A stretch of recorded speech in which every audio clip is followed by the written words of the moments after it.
О ноже татарский пчак. Замечательный нож.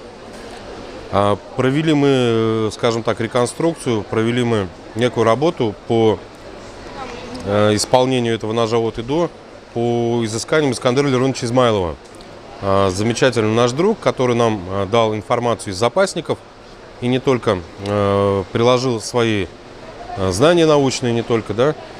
Ну, если вкратце, значит, была предоставлена информация, в которой мы сделали такой замечательный нож. Называется он татарский пчак. Нож изготовлен по принципу дамасской стали, но по принципу изготовления клинка в дамасском исполнении, то есть слоеный. Рукоятка в данном моменте сделана из кости, а если быть точнее рог лося, мельхиорное окончание. На тыльной части мы видим барса, это уже наши небольшие такие фантазии, да.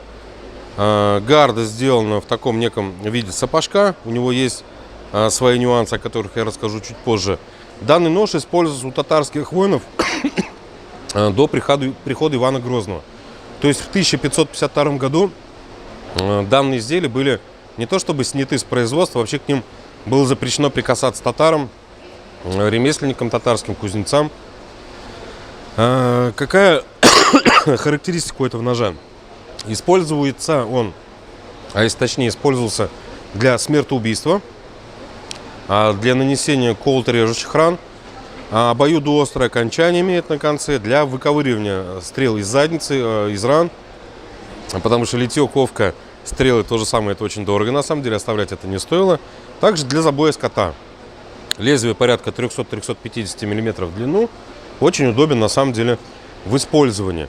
Еще раз повторюсь, после 1552 года татарам было запрещено прикасаться к оружию, поэтому этот нож пришел в некую такую неиспользуемость.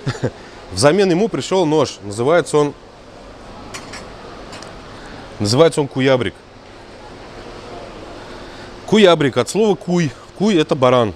Куй сарклара порода отдельная такая есть. Нужен он для того, чтобы разделать мясо.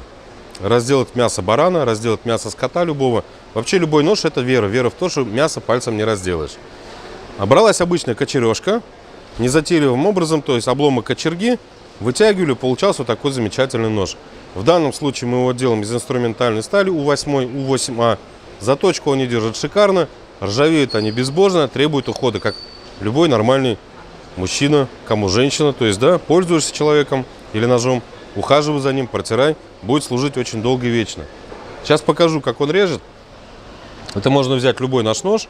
Режет он совершенно замечательно. То есть яйца, пальцы, помидоры в салат режет совершенно одинаково. То есть работает как бритва. То есть, еще раз повторюсь, заточка этого ножа позволяет разделывать мясо любого формата. Свинину, баранину, телятину, все что угодно. То есть это кости, сухожилия, ну и все-все-все. Ну и также здесь представлено огромное количество всеразличных ножей, которые мы тоже, благодаря опять-таки Искандеру Лероновичу Измайлову, произвели на свет по его изысканиям, по его советам при нашем исполнении. Исполнение ООО «Пчак». Алмаз Казаков был с вами. Спасибо Аркадию Орешникову.